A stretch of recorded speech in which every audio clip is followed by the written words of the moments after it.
Welcome to the Industry Born podcast. I'm Colin Reichart, your host, and today we'll be covering almost anything related to cannabis. So Autumn, thank you again for joining the Industry Born podcast. I appreciate it. It's a pleasure meeting you. I know that you've been involved in the cannabis industry for quite some period of time, and I think what I'd like to do is kind of get a little background. Why cannabis and how? I mean, we all have kind of a crazy cannabis starting story. I know I do. We definitely do. So yeah, I would say, although I didn't grow up with it, I'm kind of second generation. My dad went to jail in Mexico for smuggling in the Ooh, 70s before I was born. Um, and fast forward to when I was I've been doing this about 18 years. And so um, I started growing initially. I was a young single mom trying to figure out how to make it, stay home with my kid at the same time. And I had a lot of friends that had attended UC Berkeley. And basically, what I saw was they were all growing in their garages at that time, and kind of started asking questions and got a lot of pushback about there weren't many female growers at that point in time, especially not in Oakland, California.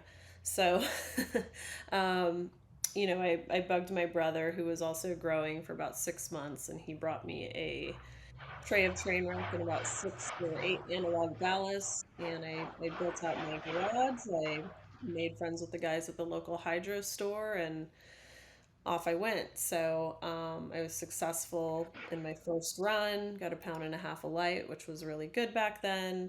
that's awesome, especially for that time frame. Right. Yeah, good, And good, good for you. things. Yeah, so houses became more houses. Those eventually turned into warehouses, integrated with some dispensaries down south, and partnered up. And then I started kind of a small local construction crew just by default of having so many grows. And then we started kind of fixing other people's projects. And so that's how I got started and I got into it. And that span lasted for about 10 years before I entered the quote unquote legal market. Right. The Which the it was the still quasi. legal. We had caregivers, and it was Yeah, yeah, just yeah. You had all your cards. I know. That's what started the cultivators. same. Started the same way. I did all the California things you're required to do, Yeah. but you still had to watch over your shoulder because you know, especially down in San Diego where I was at, they were starting and stopping like, oh, this is the new rules. Do it this way, and everything's gonna be cool. Everybody would do it that way, and they come in and go, yeah, we're changing that. Everybody shut down, start over again, and yeah. Yeah. So it was kind of And, crazy. Did you have to go through any of that? Did you have to deal with, oh, you know, yeah. yeah, I mean, we moved with it, right? So it would be yeah, like one county would light up a 99 plant limit, and everyone would move there, and then they yeah. shut down a year later, and then you're moving somewhere else. And so my kids like traumatized from going to so many different schools and So many different schools. Uh, it makes them with tougher, man. It makes them tougher. yeah. I guess I don't know. How old is you? How you have one kid or two? I have one son. He's 18. He just started, 18. Oh, good yeah, for you. SFSU, and he's an engineering student. Oh, good for him. Nice. My boys, my oldest just graduated a couple years ago from Chico. He's got an accounting finance degree, and my youngest son is going to Chico as well, and he's getting his computer science degree. And my daughter is pre med, so we don't know So when she's going to be done. traumatized. We didn't put him through too much. So, jeez, man. Yeah, yeah. I mean, it was. I mean, I kind of had a period there where I was, when I started, I was single dad and had to go through all that crap, and it was tough. And then building in a business like this, where um, I was working full time corporate, you know, and and and actually, what, I tried growing and I did okay at it, but I just really wasn't very good. My brother can grow, like he can grow anything. Like if it comes out of the dirt, that kid will make it work, right? I could kill anything just as quickly. So I found out that I was much better with mechanics and machines. So, but I just finally got that point where I was like, hey, I gotta go this way. Yeah. I was working for I think a Hewlett Packard. Sorry, I was HP. gonna ask what your corporate job was. That's interesting. Yeah, I was an IT guy, Yeah. and I did actually government contracting. Okay. So yeah, that was my shtick back in the day. Yeah. Yeah. So here we are. Look at that, CEOs. What the hell? It's a title I never thought I'd have. Is that right? Yeah, I just didn't understand what it meant. This is probably why. Yeah, I kind of thought about it, but yeah, I always looked at like when I was in corporate, we would get the updates on what's going on with the company, and it's like all this shit. I'm like, I don't really give a fuck what they're talking about. I guess I should have paid more attention, but now I care. Yeah. Yeah. You're like, I should have paid attention more. That's right. So how is the business doing for you? I mean, the cannabis is obviously completely changed, right? And what you do is has become. I mean, the scale of what's going on in your market space. Oh my gosh. Yeah, it's been quite a journey. So coming from, growing in our garages and then warehouses, I started working up in Canada when they first federally legalized their process, and that was kind of my introduction to large scale facility build outs. Wow. And then at that time, it's about 8 or 9 years ago, there was no cannabis construction companies. Now it's like if you throw a rock, you'll hit Yeah. one. But at the time, there wasn't any. So we were kind Right. of like pioneers in that space through my company, Cultivo, and grew that company. We worked in about 20 states and 3 different countries, and we became we did architectural design and mechanical design, electrical plumbing for large scale grows and build outs of greenhouses and indoor facilities. We later added labs, and then now we do farm planning for outdoor as well. So kind Wow. of became a one-stop shop for just the plan sets. We also did some application work, and but we did less of that now. And then we do construction management. So when you're kind of putting these plans in action, you want to make sure the general contractor is following the plans to spec and not kind of beelining and doing their own thing, which is Right. very common in the trades. Um, and yeah, so I did that for the last 8, 9 years, and now I am starting another company up north. So we have a manufacturing and processing facility, and we're attempting to scale solventless. So Oh, wonderful. be a So good time. are you working with a known or are you kind of inventing a solventless kind of extraction type of? We got the Whistler machine, the WT 2000. So Okay. it's the largest, I think, commercially available extraction machine. I think it took about a year and a half to build. Comes out of Whistler, Canada, and so we're just landing that equipment and working Okay. with it. My And director of manufacturing, Adam Moody, he used to work at Lowell's and was their director of manufacturing. So he actually built a similar machine um, from scratch. And so, rather than dealing with all the components and so the what ins kind and of extraction is it, if you don't mind saying? oh, it's cold water extraction. Cold I saw. water. Okay. Yep, solventless cold water extraction. So that's really cool. So that's a completely different venture. I mean, not completely different in some respects, but definitely a different look. I mean, to go from managing build outs and facilities to actually getting into the business of you know production. Yeah, I mean, I found that because we do the construction management and the final commissioning of all equipment, I really became the person that my clients called if, their irrigation system wasn't working. And if they're on the East Coast, that call may come in at 4 in the morning or, Canada time or whatever it was. So I was always fixing things, fine tuning things, figuring out how to get them to work effectively. Um, and Yeah. by nature of that, it became part of like staff augmentation. This person doesn't know how to use these systems. We need to find somebody that does. And really, it became building businesses. And so, Yeah. um, I kind of turned around and said, well, we can just do this on our own. And COVID hit, and I was working in, a couple different countries and a few different states at the time. And I was on a plane every single week, and then everything just kind of Yeah. stopped. And I had, everyone working from home, and had a lot of time to think about what my next move was going to be and what I wanted. Like construction still went crazy. Like the trades were Yeah. really busy during COVID. But I move all projects in parallel.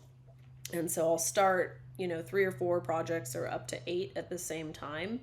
And our projects last anywhere from a year and a half to 3 years, depending on what they are. If you're taking them all the way through licensing to build out from, a ground up facility, it's easily a 3-year project. If they've got their license, they're an existing TI, best case scenario, you could be in and out in a year and a half. So I had all these big projects kind of finish at the same time, which gave me the ability to go, do I want to take on another 3 years of 8 projects, or, and the answer was kind of no, so, yeah, I moved up north and You settling down? Is that what's happening? never, slowing, I was like, I'm slowing down, but then I don't really slow down. I still stack my plate with everything I can. Yeah, yeah. Well, I mean, it's a character flaw if you ask me, and it's what we do, right? You just keep adding shit to your plate. You're like, I could do that. Yeah, why not? I'll do that too. The Whatever. town's slower, the world around me is slower. I'm not in LA anymore. So those Yeah, things are yeah. slower, which is nice. But no, I'm still working 80 hours a week. I mean, I love that part of the country, Northern California. Hmm. Up basically anything north of San Francisco. To me, is magical territory, It's beautiful. Yeah. and really, really love it.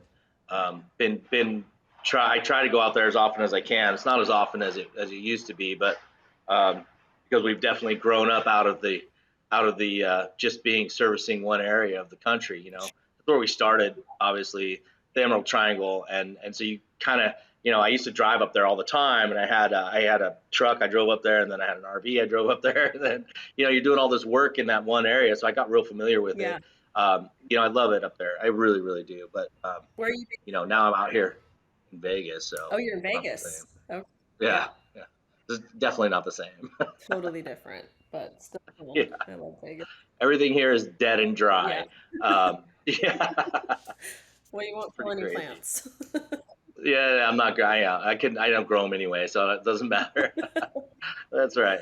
So, um, as long as I stay productive, I think is key to me to keep things moving and feel accomplished or whatever. But that's exciting, a change like that. But that's a big deal. I mean, you're not gonna leave your construction business alone, are you? No, I have some of my guys that I have the same guys that I've worked with for like over 10 years. Okay. So they handle the day to day. It's definitely slowed down. We're more selective with projects, Yeah. and what we take on. But yeah, we're still finishing some things up and taking on a few new things. But really, this is my primary focus right now.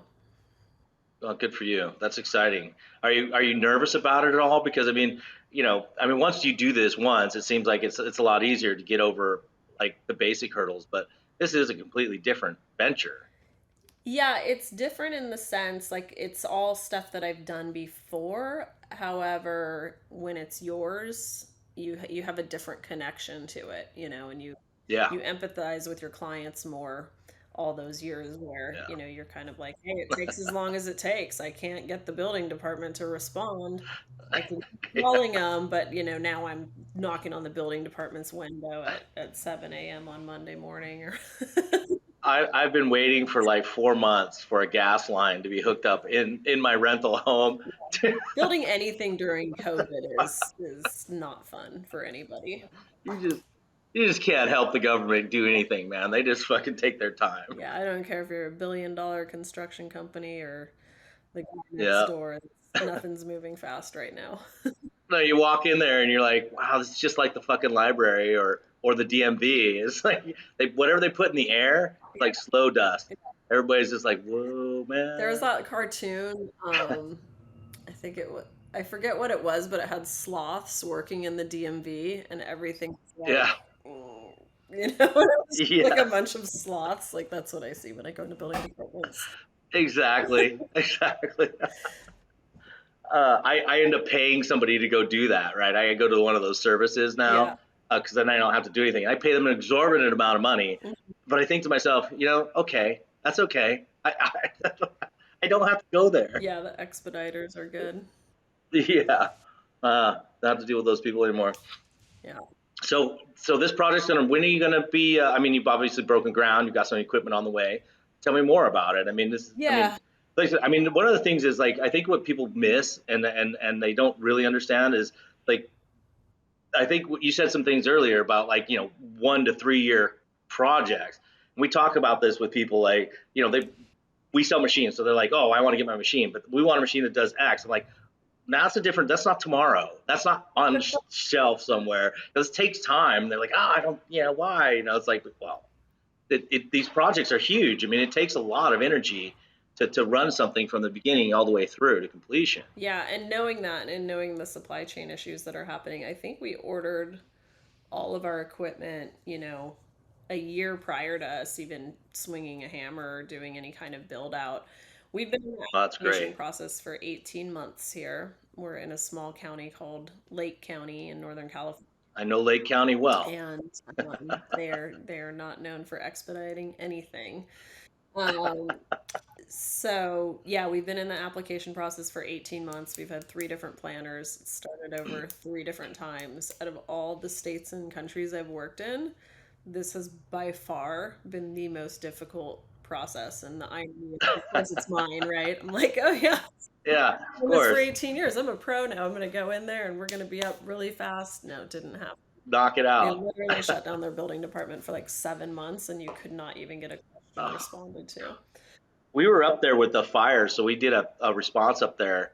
Um, and when that fire came through, and it looked like they carpet bombed, because it was like one house, it'd be like dust, dust, house, dust, dust, house. You're like, Fire does that, yeah.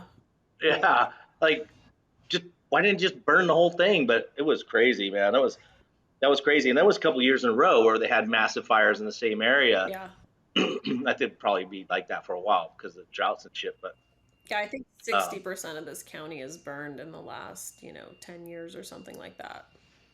that's amazing. It's an amazing Yeah. number, to have that kind of trauma to a community, and yet people are still there and they love it. And, Yeah. and one of my guys lives up there, Brian Childs. He's one of my guys has been with me the longest. One of my sales guys. Love him. Yeah. He loves the area too, and of course, I love the area.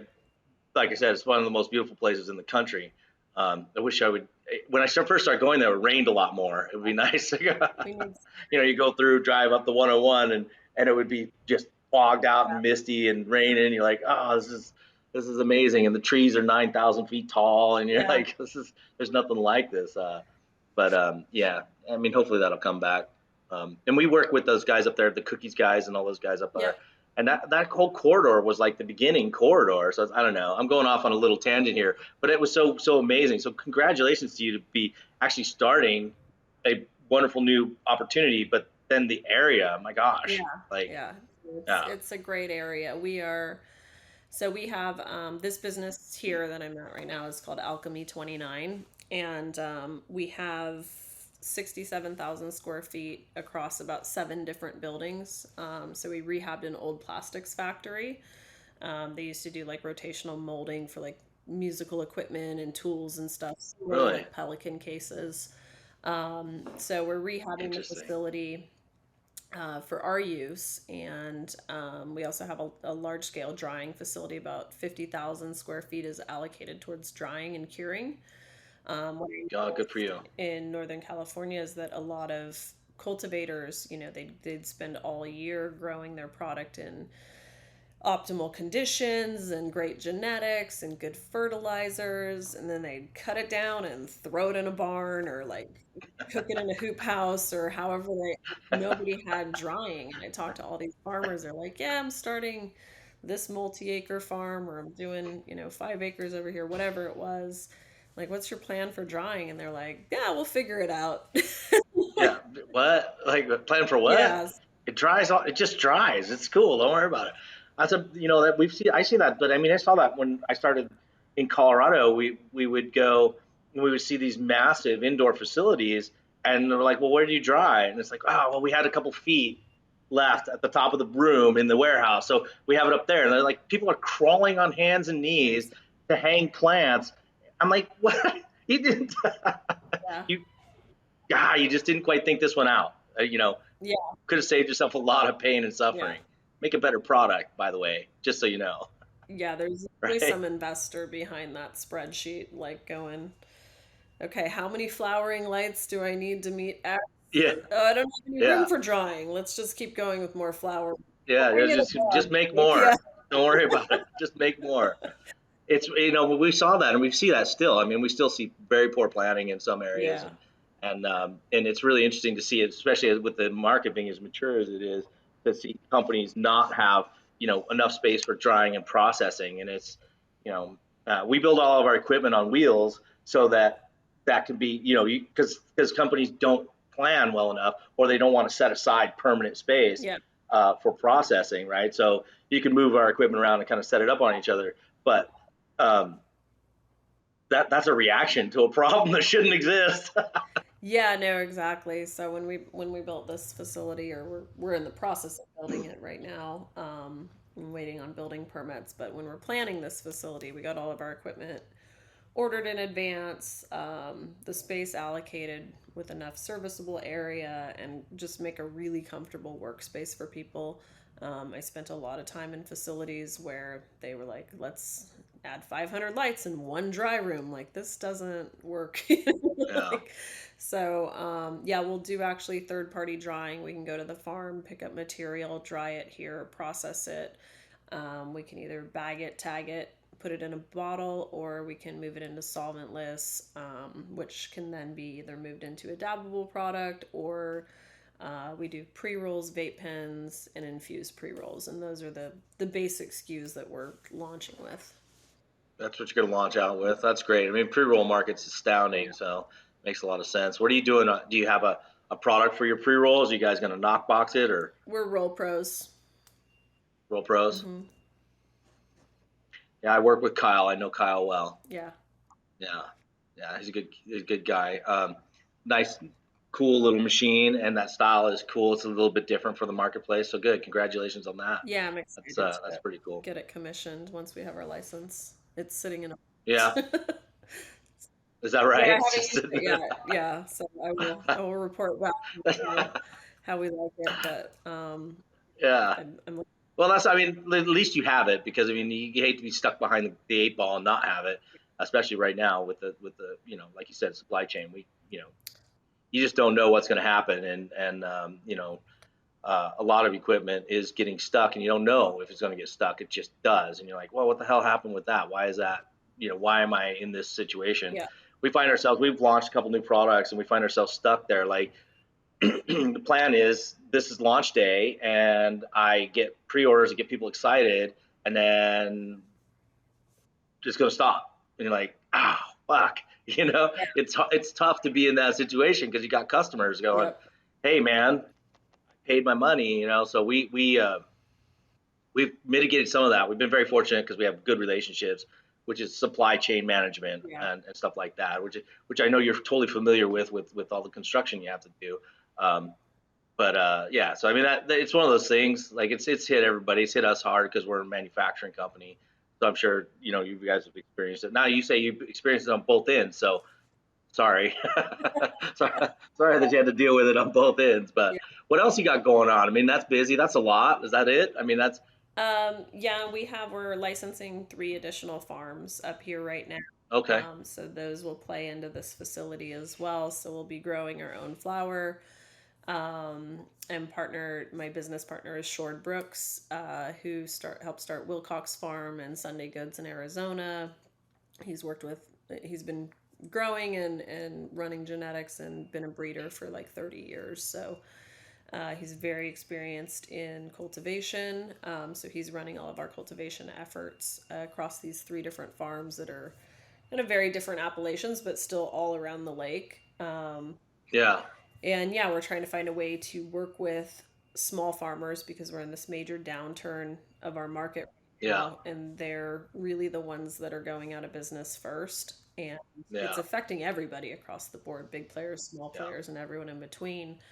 Um, but my hope for this facility is that we can partner with small farmers around the area that are, having issues with processing, and that we can create through automation of our equipment and process lower cogs than any other processing facility for solventless. So it can give them a Yeah. pathway to kind of stay in business where, I'm seeing huge companies still using knock boxes.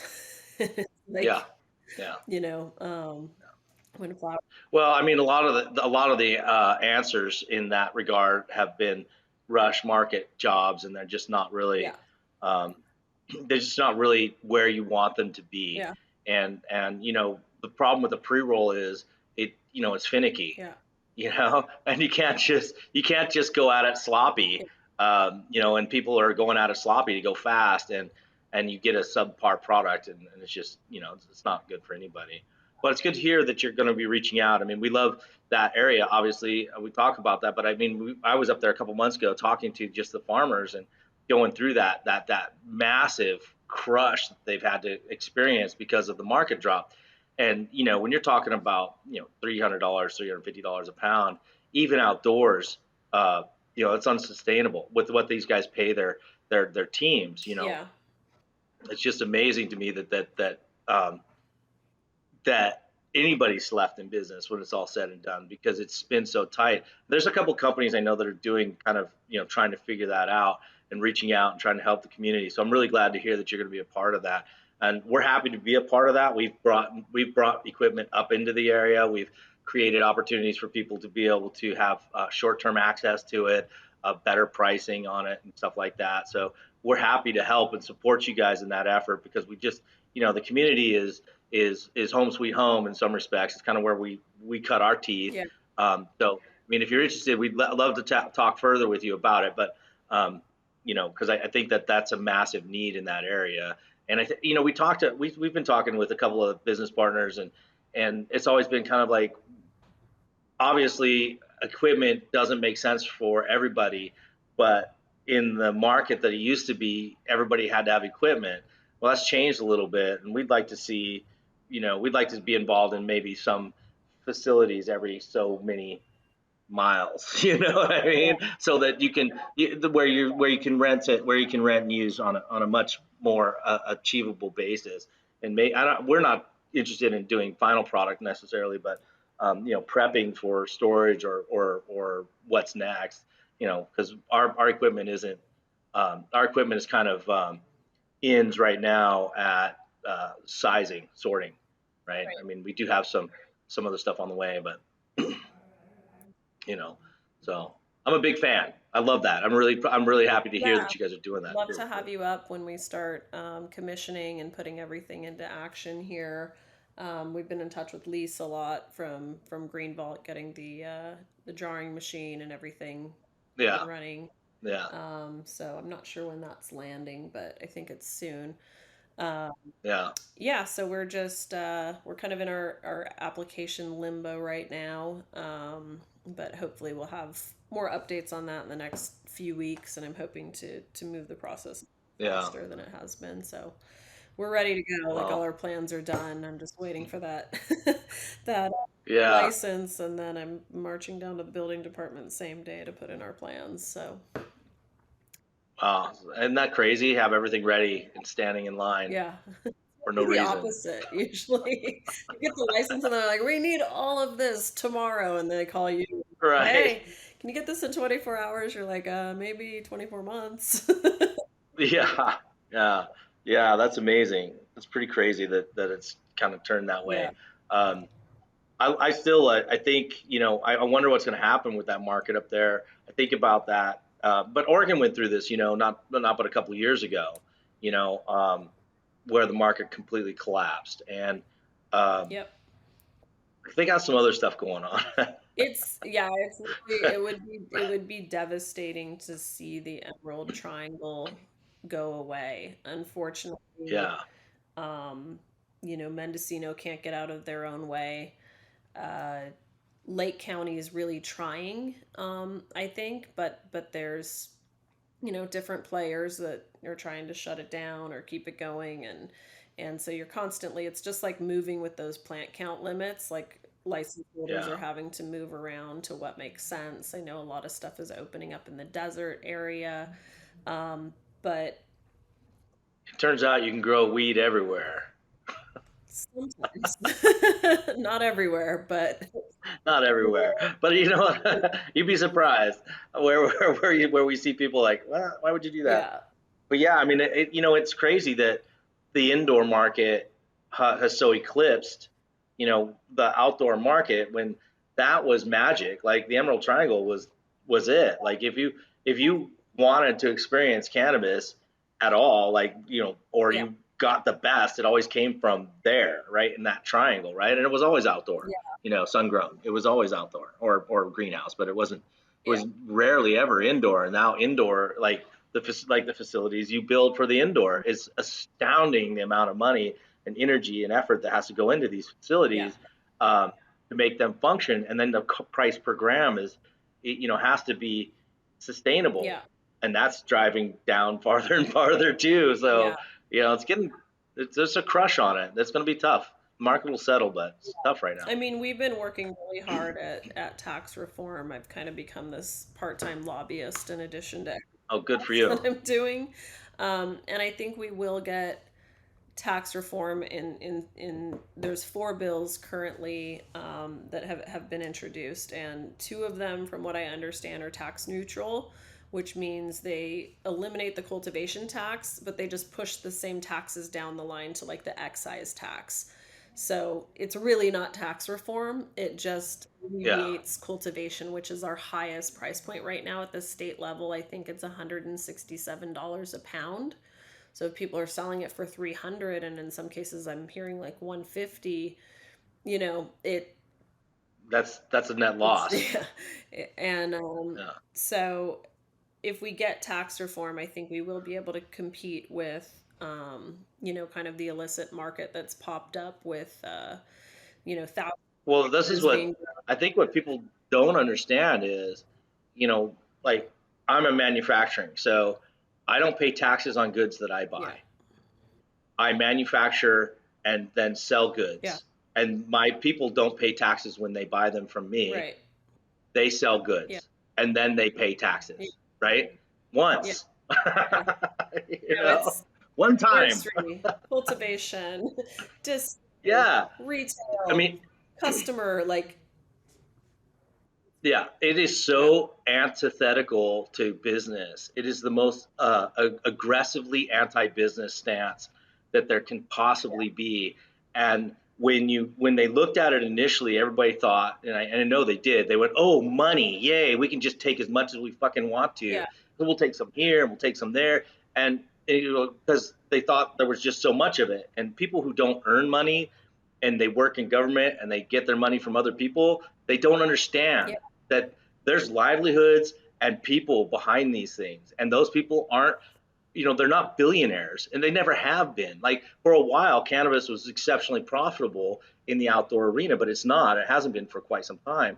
But to punish them to the point to make them legal, why would you ever be legal yeah, and pay that penalty? yeah, Like it's just so asinine to me that the government did it to themselves. I mean, they said we're gonna be the legal guys. We're gonna go down this road, and they totally screwed the system yeah. and made it so anti-business. It's unbelievable. I mean, It's similar to, I hope you can get something done because that would alleviate a lot of it. I think that You we know, will, and it's whether or not we can get the votes. The bill that I like the most may not garner the votes and support. And at the end of the day, you need the Senate to pass it. So I'm still going through and figuring out my exact position and which bill we're going to back.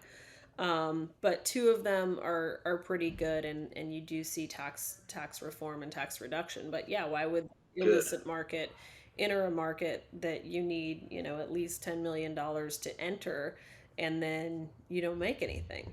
So Yeah.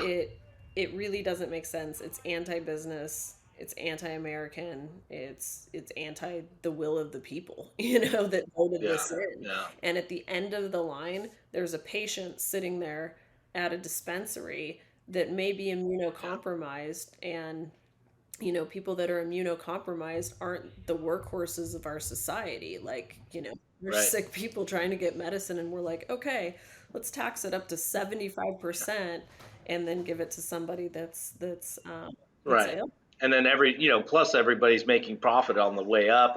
And so, and it always comes down to it always comes down to farming. Yeah. And that's why we have such subsidies for farming in this country anyways, because the producer always gets the short end of the Yeah. stick. And, and as soon as they made that rule, I was just like, oh my God, it's going to go for a while because there's so much money, but it just can't be sustained. There's no possible way that you can charge, Yeah. a per pound tax to somebody who's producing, to somebody who's actually got their hands in the dirt, Yeah. right? It doesn't make sense. It can't be And sustainable. you're taxed And either way, like your licensing tax at the cultivation level. Like, we had 3 farms that didn't run last year. We paid hundreds of thousands of dollars in taxes for farms that weren't yeah, even running. And there's no way. they didn't even If produce. you stop it, you lose your license. So you have to pay the tax no matter what, just for the licensing fee. And then you pay a per pound tax on top of those licensing fees. So, Yeah. yeah, Are you sure you want to be in this business? I mean, I'm not selling it. This isn't great. No, I mean, what it comes down to is it is going towards large scale agriculture, and people that can produce for yeah, $25 a pound or $50 a pound yeah, are still going to make it, but it will wipe yeah, out the Emerald Triangle. So my hope is, with yeah, investing in the right equipment, investing in technology, getting your cogs as low as they can possibly be, yeah, and then working with really high quality farmers. I still really believe that there will be a farm to table model where patients want to know that their cannabis is coming from the Emerald Triangle. So if I can gather enough small producers together with this yeah, kind of automated technology and our experience and backgrounds, then we are a big company without having yeah. to be a big company. So I'm in the kind of the co-op model right now. Yeah, no, that's right, and we, I agree with you that that's how you're going to be able to, 100% how you're going to be able to save it up there. The other option, I mean, the other opportunity is, which is unfortunately, like, we're so fucking far behind in this country on this. Canada's selling to Europe. Um, Colombia is selling to I Europe. know. Give me a break, man. And I worked we, in Colombia for a little while prior yeah. to COVID. I mean, it's beautiful. It's good for them. I mean, they're doing that kind of work. South America is like hemp, cannabis. All right, let's go all in. Sell it to everybody else. We don't care. And they're doing it the right way. And the United States, we're standing up here in this place where we could be the global leader. We should be. We should absolutely be the global leader. And honestly, the market for humble cannabis could be a global powerhouse, right? It still has that magic to it, right? So, I mean, you could price it if you could market it, but you can't even freaking market it in the state next door, who's legal, by the way. Yeah. Like, this is completely, and then we're going to tax the shit out of it. So let's just make this as difficult as we can for everybody, and because there's plenty of money. Don't worry about it. There's always plenty of money, Yeah. and that's the big lie that I think politicians get caught in. It's like, oh well, we can just tax more. Yeah. We can't just tax more. At some point in time, it runs out. You can't, you know, I'm going to decide that I can't do it anymore, or you're going to decide that you can't do it anymore.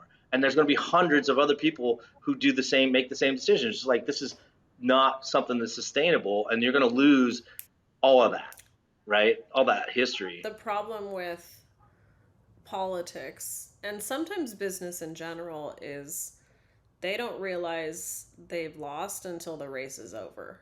And we're Right. seeing a little bit of that now, where in the county that I'm in, we were talking to the tax assessor, and he was basically like, well, we haven't seen a dip in tax revenue because as many people drop off, there's still new applications coming in. And I'm like, you don't think they're going to experience the same thing, and then eventually like there won't be any new applications, you're standing on three failed It's, farms, you're not going to be like, let's give it a go. Like, egos only go so far, right? that's a pretty asinine statement. That's like I remember the Fed chairman Alan Greenspan. I was watching this fucking guy, and he's like, "Well, the United States will never have a problem paying back its debts because we can always print more money." What? In the what? You're the head of the Federal Reserve? Right. Oh my God. Pretty sure Fort Knox is empty. Yeah, I'm pretty sure it's empty too. Looks like every other fucking thing out there. Oh my God, I can't believe it. That's it's such a weird concept. But and I think the biggest problem is that most people don't understand what it is to own and operate and do a business, right? They go, oh, look at all the money you make. Yeah. Dude, do you have any fucking idea how hard I work? Do you have any idea how much care and energy and time and effort? Do you know how many people I take care of? Yeah. Do you know how much of the things that I have to worry about and the things that keep me up? You don't have a fucking clue. Yeah. And all you know is how to spend the money that I learned how to make. Yeah. Yeah. You know? Yeah. Ugh, Yeah. So I do think that the state is seeing that, though. They're seeing applications just not be renewed. But it's going to take a couple of years before they see this dip. It's just starting to dip. Yeah. Like, here people are like, the sky's basically falling. And the state's like, Right. we're not Right. sure yet. And the issue with Yeah. this industry, especially in California, because I've worked in a lot of states, and you go into building departments there, or you go into work with fire or the sheriff's office or anything, and they're like, oh, you've done this before, and they welcome you with open arms, and they're like, let's work together, let's collaborate. How do I make this C1D1 safe, or how do I and they work with you. This is really a like, we're going to close the doors and keep all the cannabis people out, and we're going to create our own policy. And that's where you get bad policy, because they're not including the operators in the conversation at all. That's correct. And right. I haven't seen that anywhere else. It's California's attitude in general, and sorry to call out California, but their attitude in general is, very anti business, because it's a bunch of people, bureaucrats, who don't understand. The only businesses that are successful in are the ones that are handed to them. Yeah. Right. So they have an uncle who gave them a contract, and now they have a business that runs the contracts for the state. That's the only businesses they understand. The businesses that are non-competitive, businesses that are don't have any competition at all, don't have any they get all this shit handed to them, and then they're sitting there going, how is it that you're regulating normal business? Like, Yeah. I get free market capitalism is bloody, and I hate some of the competitiveness of it, and I hate having to be in a wartime stance with people who are trying to steal from me, and I hate all that shit too. Yeah. But I'd rather have that. I'd rather have that than not have the opportunity to go out and be competitive, and go and bid and do things and be a part of the. I know that you must get a feeling of satisfaction when you are connected to a community. Yeah. We get that way. I mean, it's like, oh, we work with a big cultivator who's now multi-state, and you're like, that's a connection to a lot of communities. I love that feeling, like we're helping out in all these different areas. And I think that that's important. That's people being in business, looking for solutions for each other to help each other be successful. Yeah. I don't become successful if people stop buying my equipment because I don't care about them anymore, right? I only become successful if I worry and I'm concerned about their success and what I can do to make them get their bottom line where it needs to be. You're talking about guys and we've been worrying about Northern California, and just to wrap up this little diatribe, but we're just trying to figure out, what can I do? Like, what can I do? They helped me. what can I do to help these guys? We're trying to figure out how to get equipment in. I can't give stuff away. That just doesn't work. But I've got to find a way to do it so that it's tenable for everyone. Yeah. It can't just be, it can't just be, oh, you're gonna get the fucking GreenBroz tax along with all your other taxes. You guys are suckers. I just don't believe in that, and I don't think the business does works that way. And you're part of a community, and to be a part of a community, it means you've got to work in your community, and you got to take care of these people. They're your people. They're our people, right? They're not. And They're not just a bunch of ragtags. like, I'm hearing right now that, if you're toll processing on the front, which means you're not paying out of pocket for your toll right away, manufacturers are taking up to 70%. So on top of their taxes, on top of everything else, if you want to take it to a third party, you're paying a 70% toll on your product. So That there's got to be a better way. That's just, again, it's usury. and That's it's predatory right now. I'm Yeah, trying to makes me sick. understand our numbers and embrace the community around us, and I can't do it for free either, but I know I can Yeah, beat 50, 70, probably even, I'd like to get it. I think Colorado's somewhere around 30%.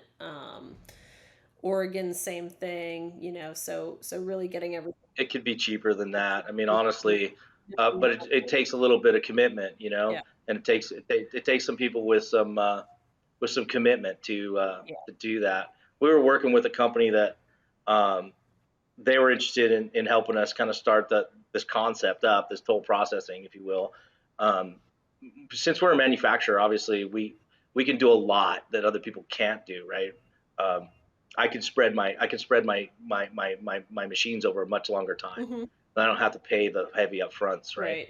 Right. So there's a lot of opportunities for us to do that, and still, hopefully, still you should be able to be profitable within that space. I just makes me sick to see, you know, these people that I used to go and they were so vibrant and such a great community, and they were, maybe they took it for granted a little bit because it was really good for a while, but it's still a cultural iconic place. Like it's the birthplace, if you will, of modern cannabis. It's that's not going to change, No, we have second, third generation families here that have been cultivating on the same property for decades.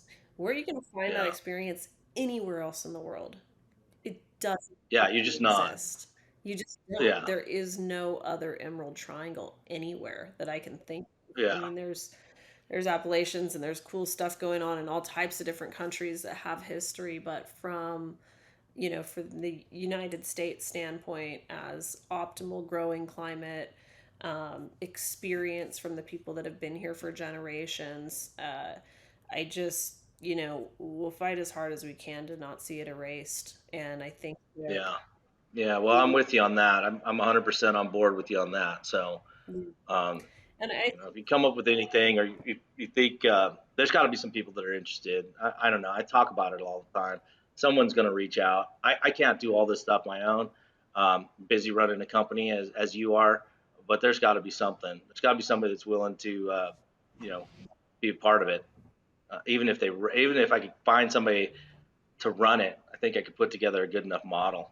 I need a little bit of financial backing, but you don't need a ton. You can make it function pretty quickly, and I think you can make it. As long as you're not worried about the mega profits, you can make it a good profitable income. yeah.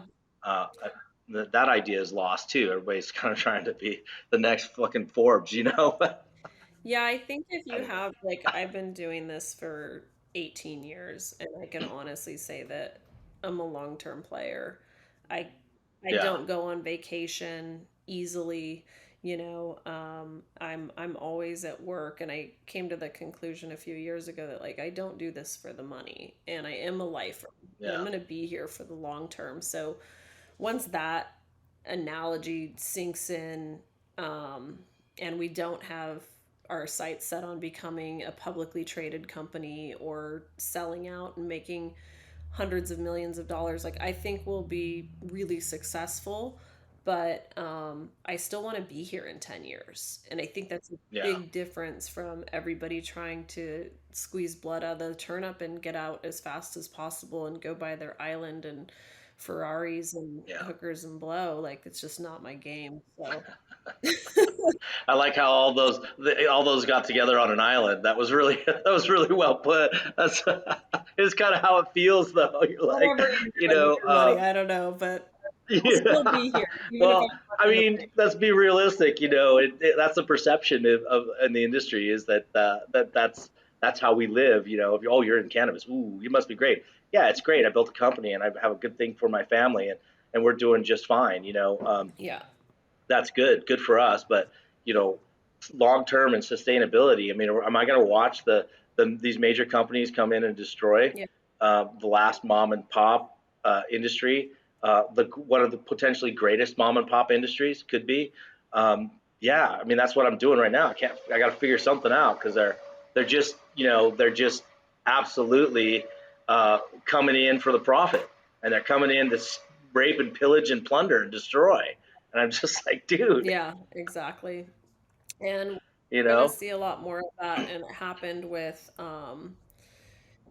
prohibition. Like, if you study prohibition, this is that. Nobody's going yeah, and buying homebrew from their neighbors. I mean, maybe once in a yeah, while, but it's not, you know, this is the new time of the Kennedys and the uprising of all these different companies, and it's gonna take a while because cannabis has been such a mature market.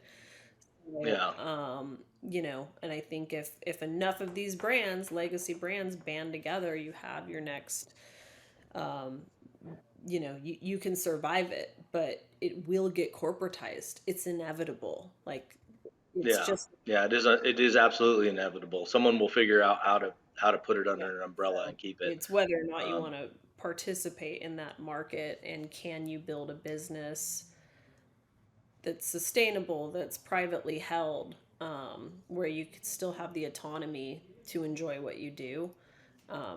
within that structure. But to say, Well, that's what's kept yeah, me sole proprietor.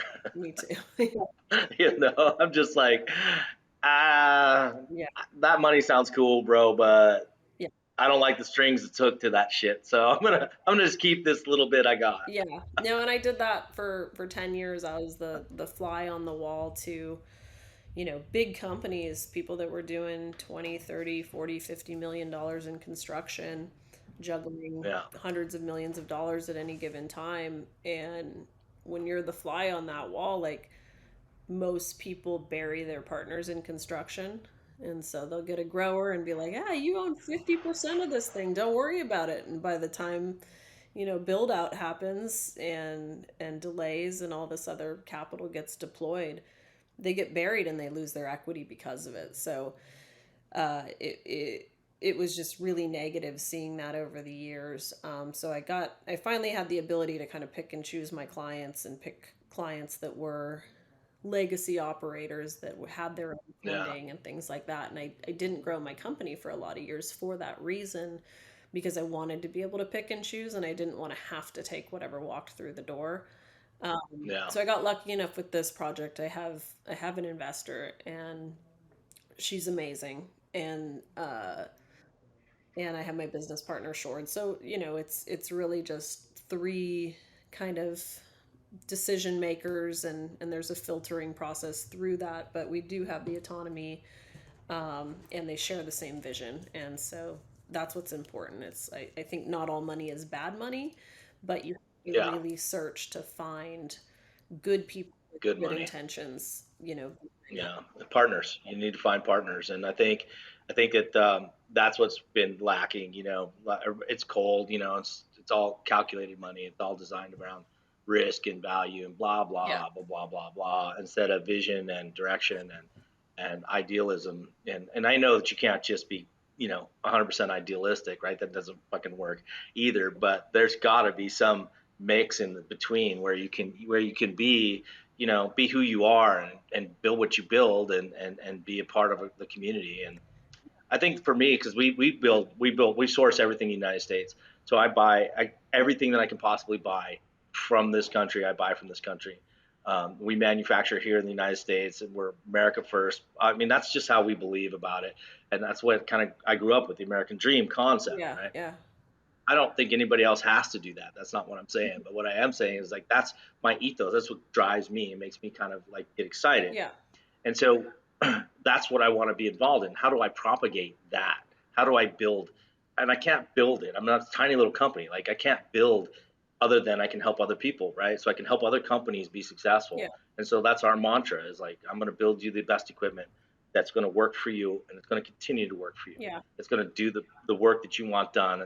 And that's all that I can do in, in that regard. But I haven't found anybody that's like, okay, cool. I'm happy with a slow and steady growth. I'll help you out. As most people are like, well, he's just not. You're not in the X Factor. Yeah. It's not sexy. Yeah. It's like, man, I know. I know. It's like dirty work. I get it. The long Growing's not hair sexy work either. But is fun. they'll spend $400 million on a building with lights in it, Yeah. right? So I'm like, yeah, whatever. But anyway, I don't know. It's an interesting a conundrum that we find ourselves in for the industry, and hopefully, companies like yours and mine, we can figure something out and help these people out. But one other thing, I think that this year I was doing a speech for a veterans group, and it's the first time I heard that we had actually had a fall off in women in leadership roles. So in this industry, and it was an article, and I think it was a percentage thing. So I'm wondering why, because I mean it's wonderful to have women in, but we've had women at the top of this industry since almost the beginning, Yeah. and it's been really exciting, I think, to have that. And why are we losing that, and what's happening? Yeah. I don't know exactly what's happening, but it's I have it's some unfortunate to see it ideas. change. I think it's a combination of things. I think that when this industry started, there wasn't really a ceiling. And so you could just come out with an edible company. It's like when I started Cultivo, I always started it to build my own world-class grow. And then overnight, buildings ballooned from, 500 grand to 20 million. And it was like, I was never going to make that with an architectural design and construction management firm that, didn't have, $1 billion of construction moving through it at any given time. And so, things get more expensive and as people bring more investors in and big groups, there's usually groups of investors where you have, 5 or 6 different people and then they pull in all their people. And it's usually guys. And I'm someone that's very comfortable and happy working with men. It's just been my whole life. I don't know what I would do in a room full of women, honestly. Like I have some really amazing women that I work with, but there's kind of an equal mix of it in construction. There's less than, I think 2% of trades is women in construction. So you take that and put it in cannabis. I'm really in this like unique microclimate of their art. I don't get women's resumes through our design build firm, not for maybe for architecture or engineering, but not for like construction management. You just don't find a lot of that. Not to say it Yeah. doesn't exist, but it's rare. So yeah, I think we are seeing a decline of that. And then I think it just is also, one of my friends told me, she was like, do you know why you don't, and she's very successful, like, why you don't see a lot of women billionaires? I was like, no, why? It's like, because once women make like a few $1,000,000 or a couple $1,000,000 and they have that kind of fuck you money, they don't want to continue fighting. Where I think men are more like ego driven. We don't give up. It's not about the money. Like they're like, when's the next round? Like I know guys Yeah. that have, $200 million and they love the process of like jumping in the ring, and it's actually about the fight. It's not about the money. And you have to have really thick skin in this industry to kind of, Yeah. elbow your way through it. And it's something I never planned to be in. I just kind of ended up here and now I'm here. But You're not just here. You're here. I mean, 18 years is no joke. That's significant in any industry. But I had to fight for So it. I got laughed out of a lot of rooms constantly for introducing technology that wasn't being used yet, and now it's the standard, you know. But I was still the yeah, one like laughed out of those rooms constantly, and you just have to kind of keep going back for more. And like you said, a very thick skin, and it's not for the faint of heart. And you do it because you absolutely love it, and no other reason. It's not money. It's yeah. not notoriety, like any of those things. Like it has to be because you love it. It does. I mean, it's business. I think Cuban said it. You know, he does it. He realized he wasn't athletic enough to compete, but business he can compete, Yeah.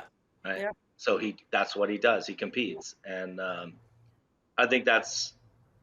I mean, there's some of that I can totally relate to, but I've reached a point in my life where I'm like, you know, I have a direction, I have a goal, and I have things I want to do. I don't really care what other people are doing. Yeah. You know, I don't care. I don't look at what they do. Sometimes I get irritated. I'll see somebody rip off one of my ideas. Yeah. So I might get a little irritated, but I don't have time. Yeah. Like, it's like, really, I don't give a shit. I'm not going to spend my time, plotting against some other company to dominate or Yeah. I mean, I don't have time. You get caught in a conversation like that. It's like, what are we doing? I need to concentrate on us. I need to work on us. We've got a long way to go. Yeah. Let's continue to be who we are and be our brand and stuff like that. So I find that you're probably really actually on point with that statement that, it's brutal and it just never ends. Like, it doesn't matter how much you have Yeah. because you're a competitor Yeah. in the arena of business. So you're going to continue to knock everybody's teeth out Yeah, so until you get your teeth knocked to out. take it from you. Like, and in construction with cannabis, because nobody understands their numbers and there is no ceiling. You know, and I'll go in and I'm the honest one where I'm like, this is gonna take $20 million to build. And then someone else will come in and be like, I could do it for 5. And I'm sitting there looking at them going, okay, you're gonna get change order after change order after, oh, you want this Yeah. too? Did you want lights with That that? Like, did you Yeah. Well, that five is going to be 30 or 35 or 40. irrigation? Yeah, and then I get the call 6, 9 months later, and they're like, "You were right. You Yeah. can't do Yeah. it I for know. 5 million." I'm like, "Yeah, like that guy can't even cover your bond." Yeah. Can't even. Yeah. Yeah. Exactly right. Um, Oh, you see, I get a lot of companies or people approaching me with ideas or they have products, and it's the same thing. It's like, well, this is going to be this big in this market space. And I'm like, okay, all right, great. That's really cool. And if it is that big, I'm all in, and I'll do everything I can because that's like 15,000 times bigger than I am right yeah, now. So I'm going to buy into that. yeah, Oh, and by the way, what you're telling me is bigger than all cannabis supply side yeah. combined. So I don't think your little product is going to do that. No, yeah, yeah. Knowing your numbers is key, and that's what I've been into buildings where it's 120, $200 a square foot to build. And then I've been in other facilities, literally apples to apples, same facility, $450 a square. And it's Yeah. because the decisions that you made along the way. So it's a disservice to just go in and milk people when you've Yeah. got the taxes, you've got this, you've got that. By the time that person comes out the other line with the cannabis pricing, whether it's a contractor charging 3x because it's a cannabis, or Yeah. manufacturer supply company, you can have 2 buildings next door to each other, and I can clock on my spreadsheet when the guy that spent 450 a square foot is going out of business. Like, it's Yeah. miserable. These are all numbers at the end of the day, and Yeah. unfortunately, you have to have the experience behind it to know those numbers. And not a lot of people do because everybody's new to this Yeah. industry, right? Well, I mean, yeah, well, that's just business in general, and I think it's so funny because I've been in front of investor groups multiple times, and I now have a much more realistic idea of how things will work and can work. But initially I had no idea, and that's how these people approach. They're like, what's cannabis? It's worth X, and it's like, yeah, maybe, but let's be realistic. Let's talk about how many actually dispensaries are there in the United States? How many grows are in the United States? If you're selling to a business, that's your client base. It's not 50,000, Yeah. right? It's not 100,000. It ain't 10 million. Yeah. You know what I mean? It ain't 300 million. Right? People get this idea like, Yeah. there's so much. And it's like, there's only 112 million people in the country who use cannabis. Yeah. You got a limited scope here, right? Yeah. There is a limit. So, but people get this pie in the sky thing, like, oh, well, this is the best thing that's going to change. That's not how it works, and you don't understand what the cost is to get it. Like the cost to get a product for me is the same thing you're talking about. Like the cost to get a building up, the cost to get a product out my door is stunning. Yeah. It's a stunning investment, Yeah. and I'm like, so I can give you a percentage of what we'll earn.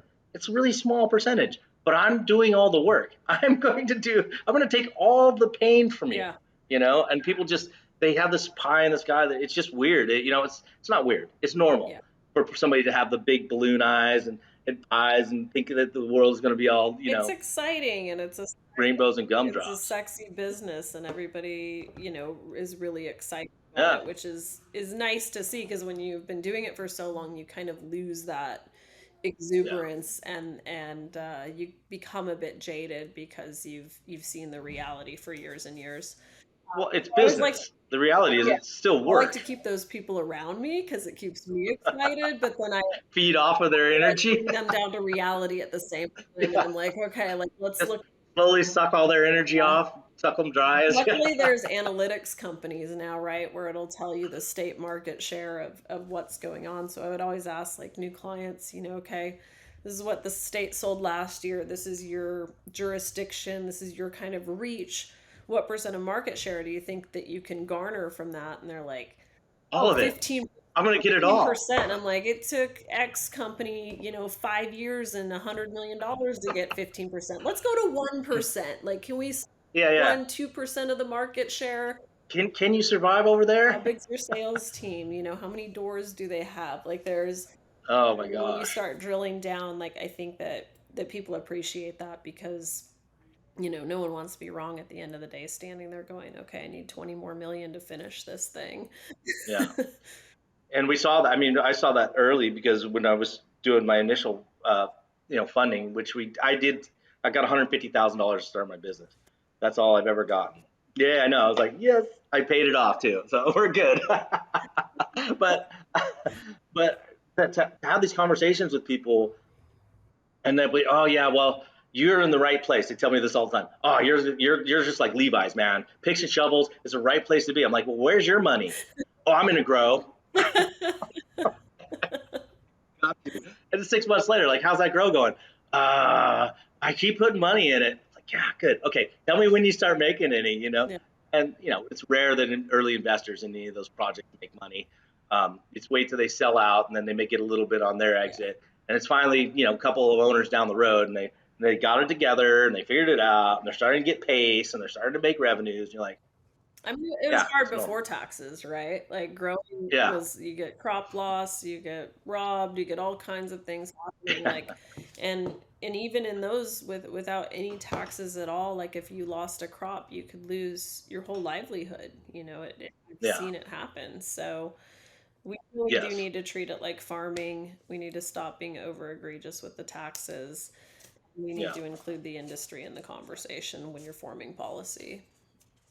Absolutely. And I think that other states are doing exactly that, and I think, California just happens to be full of insanity. And nobody's perfect. They all have their issues. I'm No, not saying the grass is no, greener anywhere else, but in terms of it might be. policymakers, paying attention and listening, like I've managed to get policy literally changed overnight, where you go in and you go, this doesn't make sense. Why do we have a 3,000 plant count limit on plants? This is the market share. This is what it looks like. This is how many plants a facility needs to have. Where did you guys get this number? Well, we didn't know, so we just felt like we had to put something down. And so, okay, here's why. And then, all right, that goes away. Next, and it's easy. It just makes sense. So there's different. Well, I mean, if you can get somebody to open up and listen. Yeah. Usually. Because the numbers don't lie. Yeah. They're pretty accurate, but it's hard to get that person to listen because they have this, Oh, it's magic money. Cash register going in the back. Yeah. Ching. Ding, ding, ding, ding, ding. Yeah. That's right.